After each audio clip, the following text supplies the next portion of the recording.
Well, welcome to Be Make Do, a Soul Makers podcast, where we explore what it takes to live out your call in the arts with spiritual wholeness and creative freedom. I'm your host, Lisa Smith, here with my producer, Dan ABH. Hello, everyone. And it's our passion to encourage you to become who you were created to be, make what you were created to make, and do what you were created to do. So in this Artist Archetype series, we've been exploring your unique artistic essence by examining the motivations, connections, and inspirations that drive your art making process. So you can discover how your unique archetype shapes your artistic voice. And our hope has been to help you more clearly identify just what makes you tick. What makes it worth it to you? What's soul-filling instead of soul-killing?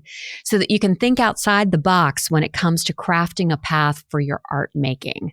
So whether it's a money-making endeavor or not, it's your unique path. And now more than ever, there just really isn't only one way.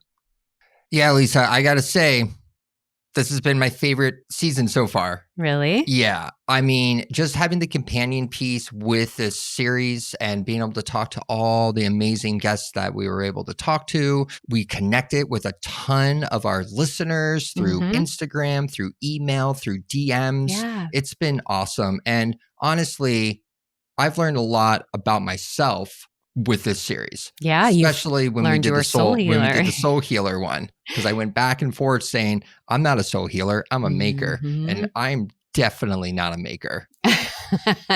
So you kind of learned some things about yourself that you're operating in a certain way, but it's not necessarily what drives you to make. Right. You're capable of getting a lot of things done and caring about your craft, but that's not why you do it. Yeah. And I'll tell you, it's also been a great conversation piece to have with friends and family and other people I've met through listening to the podcast. Yeah. I've had a lot of people just take the quiz. Some people that took the quiz didn't even listen to the podcast yet. They took the quiz and then started listening to the podcast. Yeah. So I think it's been a really wonderful journey the past couple months. Yeah, it really has. It absolutely has.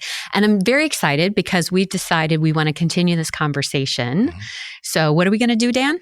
On April 17th at 3 p.m. Eastern Standard Time, we will be having a Be, Make, Do live conversation with you, the listeners. Yeah. It's going to be an intimate opportunity to get together on Zoom, and we just want to discuss the podcast. So bring your questions, your comments, your insights, your challenges, and we'll just have a conversation about what's kind of been stirred up by this series in the podcast, or maybe the podcast as a whole. We just love to hear from you. Right. And you can RSVP right now by heading to our show notes or contacting us on Instagram or heading to our website, soulmakers.org/BeMakeDo. Great. All right. Well, this is our last episode for this particular series, and we wanted to do a conclusion by reviewing the archetypes, and then we're going to talk a little bit about some of the feedback that we've gotten, which seems to fall into certain categories. So there are some themes that keep coming up. So we're going to use that feedback to explore those themes a little bit and talk about what comes next. So you've identified your archetype, or maybe you're digging into it. What do you do with that? What comes next? Right. So let's go through it. Let's do it. Let's start with archetype 1.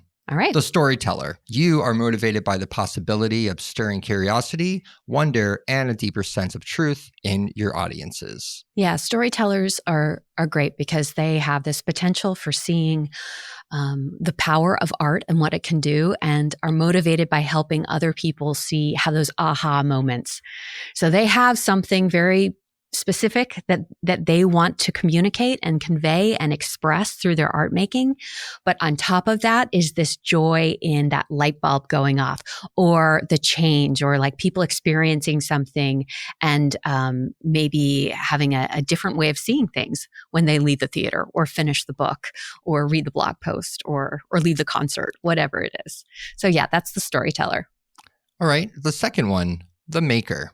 To you, everything is a creative project. It's that joy of making that drives you. You're just wired that way. Right. So makers are delighted by the creative process itself, by their instruments, by their ideas. They're definitely visionaries from an artistic standpoint, in that they have creative and visionary creative impulses that are coming out. And that is what motivates them, the actual making of it. Whereas with an imaginative visionary, it's about getting that idea out there for other people, and affecting change and having other people buy that idea. The maker is all about making the art. All right. Third one, the imaginative visionary. You enjoy dreaming big and thinking about the future. Your work might not fit neatly into a mold, but that's just fine because you're motivated by the idea of what can be. That's right. It's all about the ideas with the imaginative visionary. And in the same way, they love art and may pay a lot of attention to craft, but it's in service to the idea. So it's kind of the opposite of makers in a way, right? And they're very motivated by ideas themselves, and practical application is a whole other story. So they can show up in a lot of different ways. And for a lot of imaginative visionaries, the discipline may change. The format may change. Right. You know, it's not necessarily that they are glued to one particular artistic discipline. It shows up in everything that they do. And with a lot of these, that's actually true, that there is a bit of a through line that just shows up in how you express yourself throughout your life. Mm-hmm. All right. Our fourth one, the mystic. Your art is an expression of your internal journey, spiritual life, and the reflections on the world. You are motivated by the sense of connection and groundedness you experience when you create. Yep.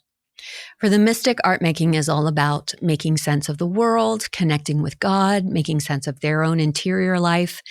And then sharing the artwork can be a part of trying to be understood, and connect with others through that art making. And they may also invite other people into that process to be able to have those kinds of experiences for themselves. So what about the prophetic critic, Dan? The prophetic critic. Not too many of those. No, we did not get many of those. But if you are one and you're listening, you are motivated by a belief in the power of art to transform lives and cultures, and the possibility of creating something of enduring value. Yeah. Prophetic critics have a very serious commitment to what they see that is wrong in the world and how that might be fixed, and this shows up in things like art as social practice and, creative criticism, all kinds of it, kind of this self-explanatory in a way. But it is really about affecting change and about getting the attention of other people in order to affect change. And finally, Dan, the near and dear to your heart. Yep. The soul healer. So the soul healer, you love to help others through your work. Your heart's desire is to express your inner self and bring healing and wholeness to others. Right. So again, what we're talking about here with all of these archetypes is our motivations, what drives us to create. And we all operate within probably all of these categories at different points in time in our art making, maybe just because our art making requires it. If you're a musician, you're with audiences. If you're a writer, you have to get the craft done. But this is about, what do you need internally in order for it to be satisfying and fulfilling for you? This is all about the make what you were created to make. How did God shape and form you with all your idiosyncrasies, all your beliefs and thoughts about the world, all your values, and how does that show up in your art making? And so, as we've discussed several times, the soul healer is similar to the mystic in a way, but it has to have an outward expression. And the driving force is to help others have a connection with God, others to experience healing and wholeness, community, a sense of belonging, those kinds of things. So yeah, those are our archetypes. And we've had some really great feedback around this. We've gotten, like you said, from a variety of different sources. And that this tool has actually been really useful. And I keep mentioning that this is not scientific, really. It's based on some other different kinds of assessments, but also just something that I've used as part of coaching over the time. So I thought that it would be useful for us to look back at some of the feedback that we've received, and see if we can get at some of the main takeaways. And like I said, that what's next as we talk through it. So We have a couple of quotes from some communication and then also some clips from some of our previous podcasts where we had guests talk about this. So we're going to play the first one is from Eric Loxmo, which I think was our first interview in this series. It was. So Dan, could you go ahead and play that? Yeah. And, who knows? You never know how life turns and shifts and opportunities come and go. And isolation is the worst thing that's one thing that I think is the most dangerous thing is living in isolation on every level is where things go really, really sideways. So artists want at times to be in isolation, and that is not where they need to be. There's times for that, but that needs to be more of intentional retreat. But I think what you're doing is saying, come, join us, don't hide, don't play with your demons. They wake up with you and they speak to you in your ear and they say, you're not going to do anything today. You're worthless. No one cares. And for someone like you and your community to say, no, we're all going. We're going somewhere. And it may be a stumbling through a windy path, but we're going someplace and join us. That is absolutely beautiful. Yeah, I love what he said. And I really wanted to start off with this because even though it's not particular to the archetypes quiz, it's kind of the what's next for every single one of us. And it's one of the main goals for us for the quiz, for the podcast, for Soul Makers, is to help artists realize that we are not alone. You are not alone. And if you feel like you're crazy, it's because you're surrounded by people who just don't get it. Right. And so the what's next is absolutely to get with other people who can affirm you and challenge you to grow in your gifts and challenge you towards action. And there are so many groups, we're finding more and more every day around the world of Christians who are artists, lots of different ways that plays out, lots of different disciplines. But it's so important to find people, even if it's just maybe one or two other people who really can understand. Because constantly being surrounded by people who don't get it can make you feel really crazy and make you want to isolate. And it's really important that we are in this together. So I loved that quote and that point. So let's read. I think we got a message from somebody. Let's read that one and go on there. All right, here is that message. I'm quoting, by the way. It's from somebody else. Yes. This feels spot on. You hit the nail on the head. It makes total sense. I can relate to it. It also made it easier to objectively appreciate what makes me, me. For example, the desire for process and order and taking time to hone a skill. Yeah, again, this reiterates and backs up what we were talking about with make what you were created to make. That there are ways that are natural for you to do things that might be unnatural for other people. Mm-hmm. You have skills and gifts and talents that are put together in a particular way that may not look the same as other people. And understanding that God did that on purpose and really affirming that for yourself helps you to be confident. So that's, I think, one of the biggest, makes me happy when people who've taken the quiz then are like, yes, okay, this affirmed what I thought about myself, what I knew about myself. And somehow, even though you're the one who's taking the quiz, you're the one who's affirming it, it feels even externally validated that is who you are. So the next step for that is just taking that confidence and then building a plan of action. So now that you know these things about yourself, or you've affirmed these things about yourself and you have that confidence, what's the next little step that you can take? Or how does that inform whatever decisions or discernment you're going through right now? Wherever you're trying to make a choice or discern, is this something I should or shouldn't do? Take a second to check in with your motivations, with the archetype, and see how that aligns and what will that do. And then once again, find the people who will affirm that in you on a regular basis and make sure that they are the people that you're going to for advice and to bounce ideas off of, and stop going to those who don't see it, if that makes sense. Makes total sense. All right. So in addition to this sense of affirmation after taking the quiz, I think the next most common one was this reaction that you've got a quote for this reaction. Yeah. So this quote is, storyteller, really? That really surprised me. I would have guessed several other options before that, but I find it interesting. And I can see why now that I think about it. Right. So just that surprise, like a lot of people actually said, I thought I would get something else, but I got storyteller or I got mystic or I got maker. But once I started really thinking about it and really reading through, I can see why I got that. And I think there's probably a couple of reasons for that. One is there may be more to why you do things than you're consciously aware of on the surface, right? Maybe you have multiple motivations for why you do what you do, and it's complex. And so again, this is not a scientific test tool that like once you score as a particular archetype, that's it. It's an opportunity for you to explore for yourself what motivates you. And yeah, test out whether or not what you got rings true to you or not. And then look through the other archetypes and see which pieces make sense to you. Because actually, I would say, well, really, it would be great if we could do the quiz in a way that you could see it as a pie chart where because a lot of people might score 40% in one area and then you got two strong 20% somewhere else. If you could break it out like that, we're all probably a little bit of all of the different archetypes.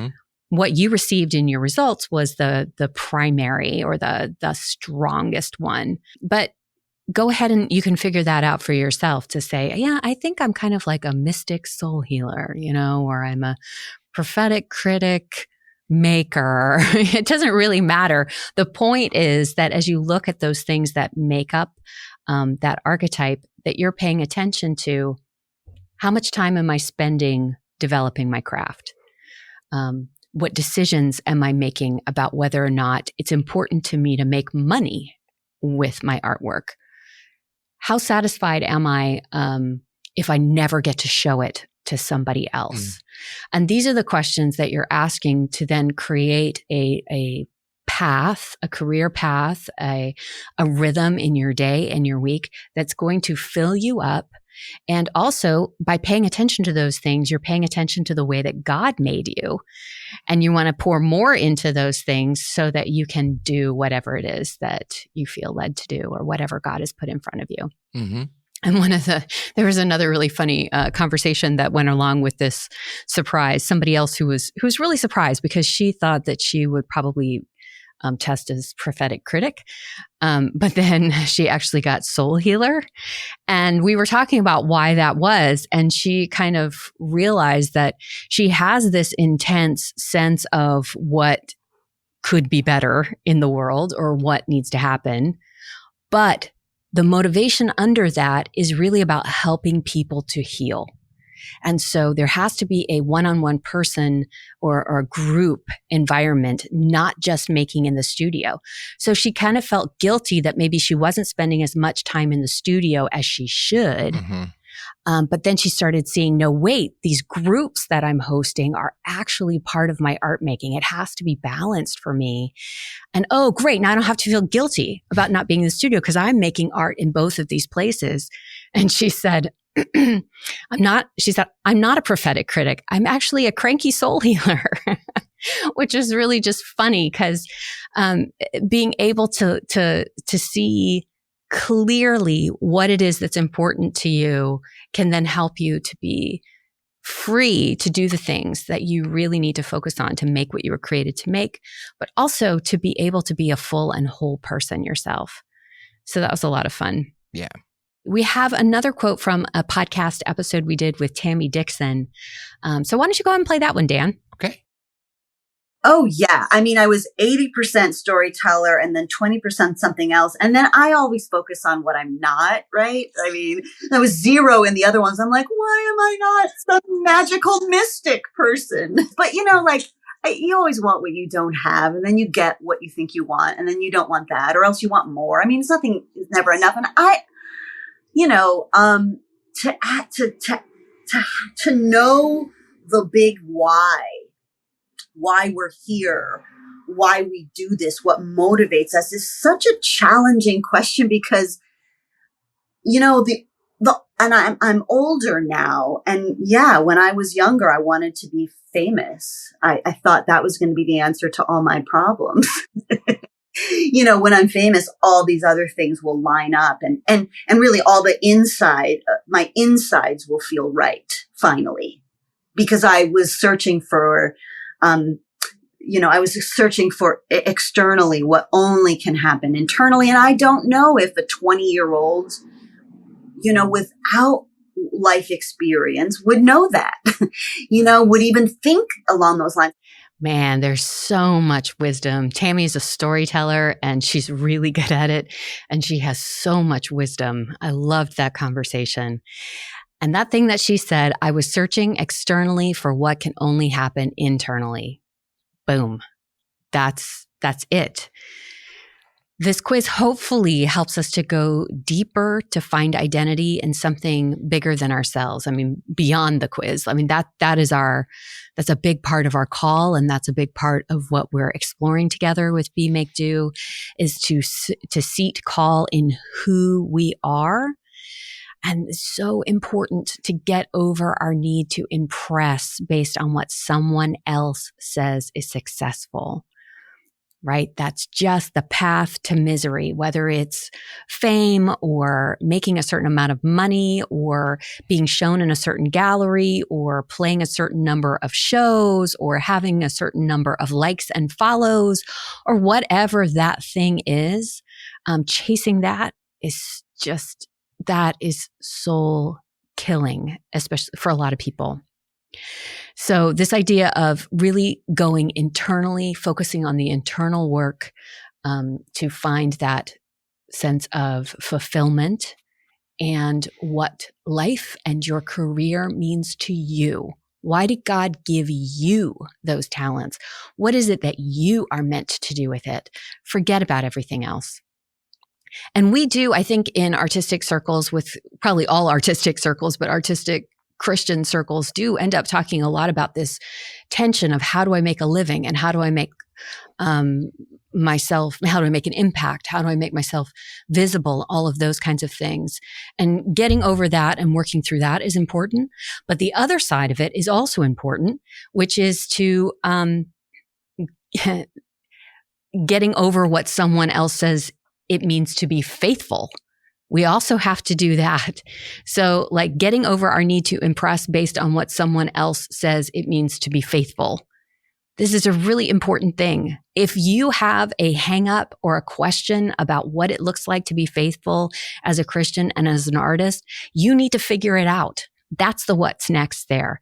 Read the Bible for yourself. Study the Old and the New Testament. Find a group or a leader who can disciple you where you are. But don't settle for, I feel uncomfortable about this, or I'm not sure how I'm supposed to show up in this space, or my pastor says this, or my mom says this, and I'm not sure how I feel about it. You need to be sure.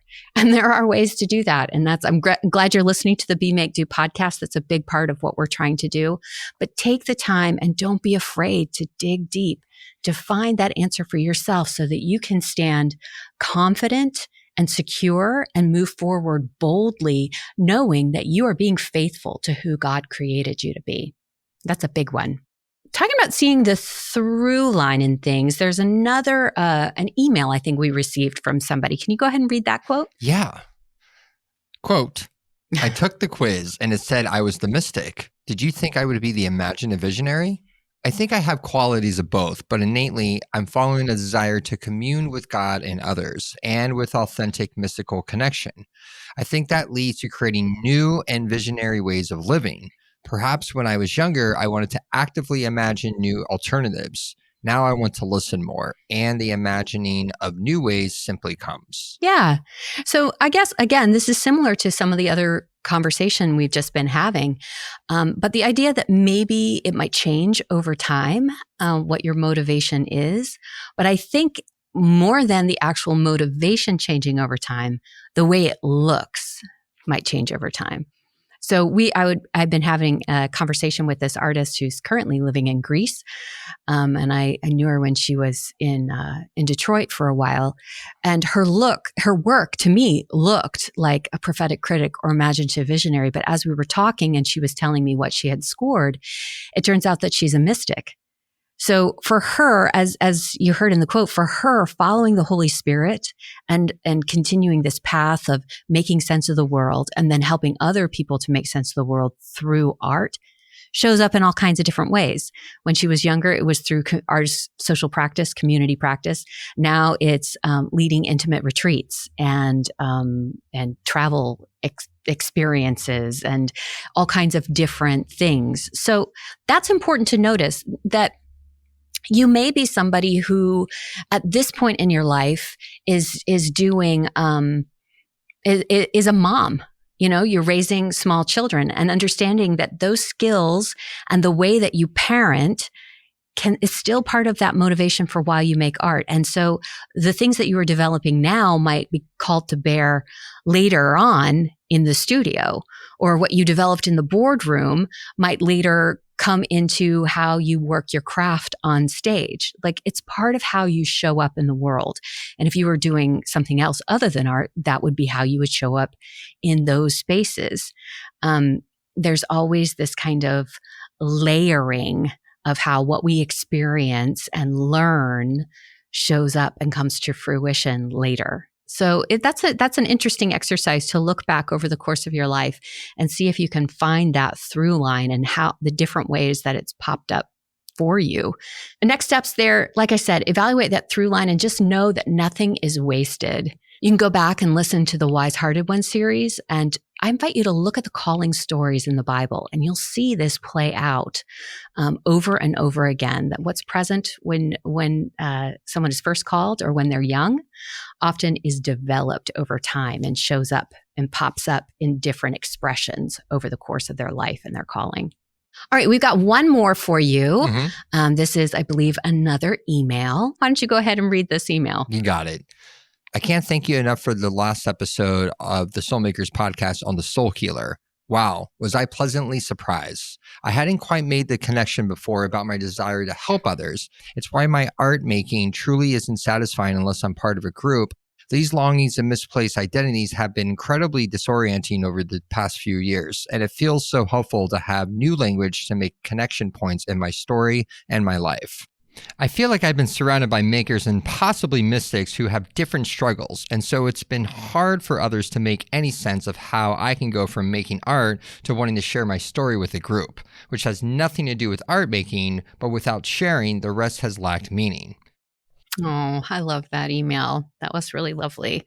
I think that all follows along with a lot of the other themes that we've talked about, but there is this other piece of feeling like you don't fit in, even within artistic circles or even within Christian artistic circles, which can be really, really hard.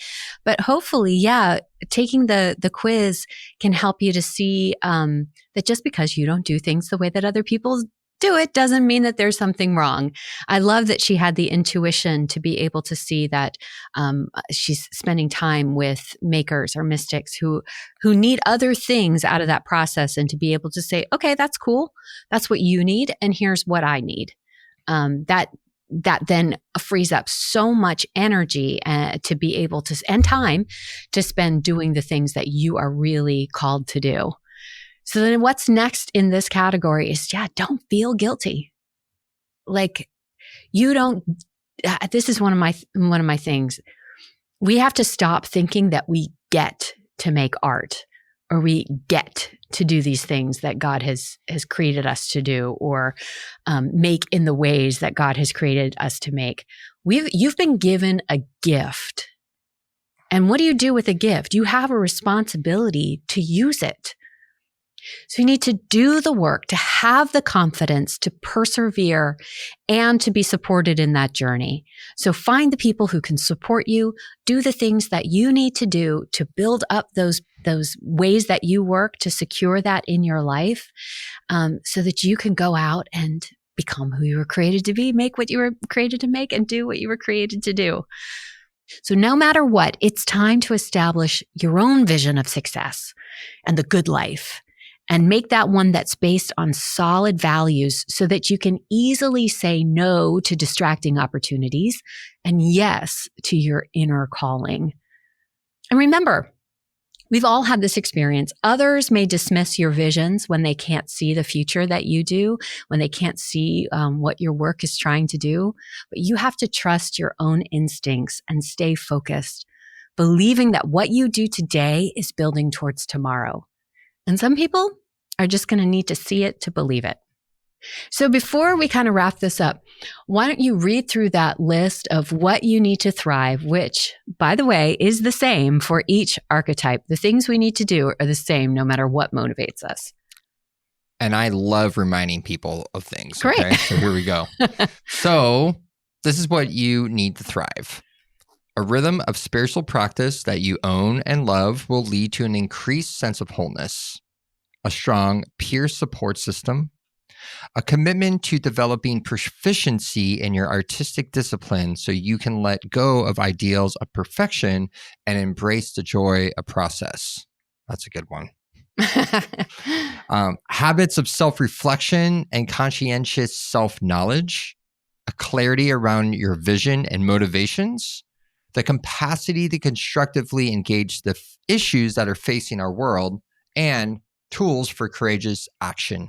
Great. And those just happen to be the 7 principles that we base our Soulmakers teaching on, that all artists, especially artists of faith, need to have to be able to operate in the world in the way that God intended for you to do so. This has been a really incredible conversation, and it's really rewarding to know that it's been helpful to our listeners. It's a tool, like I said, that I use all the time in coaching artists because it helps to just get to the root of how someone is built, what gifts they have, what they're created to make. And it's from that place that you can really learn to discern where God is pulling you to act. And becoming confident in the reality that God made you to be and make the way you do, that it's not an accident. You're not doing something wrong because you don't look like whoever you follow on Instagram or whoever's in your artist circles or whatever hero you have or whatever someone else tells you that you need to be. When you know who you are and how you're built and that God did that on purpose, well, then there's nothing that can stop you. And it's from that place, as I said, that God is calling you to act with full permission, full grace, and full strength of the Spirit of God to be a blessing to the nations, to the world, to your community, to your friends, your family, to God.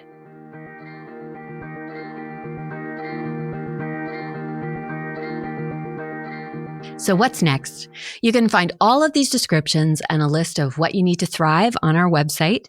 You can go back and listen to the podcast from this series to dive deeper, maybe get a conversation going with other people. And you can find lots of other resources on our website as well. And what else, Dan? We want to talk with you so we can discuss all of this, hear some of your questions, thoughts. We'd love to hear it. So again, join us for this live conversation with Be Make Do on April 17th at 3 p.m. Eastern Standard Time. You have to RSVP to get to the link. So just head over to our show notes or visit us at soulmakers.org/BeMakeDo. Excellent. And this will be a very intimate conversation. This is not something that's going to be broadcast. It's something for us. So please come, bring your questions, and we just love to dive in and discuss and dig into the episodes with you. We'll see you then. See you then. Thanks for listening and being part of the Be Make Do Soulmakers podcast community. We hope that you'll join us on April 17th at 3 p.m. Eastern Standard Time for a live conversation. We can't wait to hear from you. Head over to our show notes and RSVP now.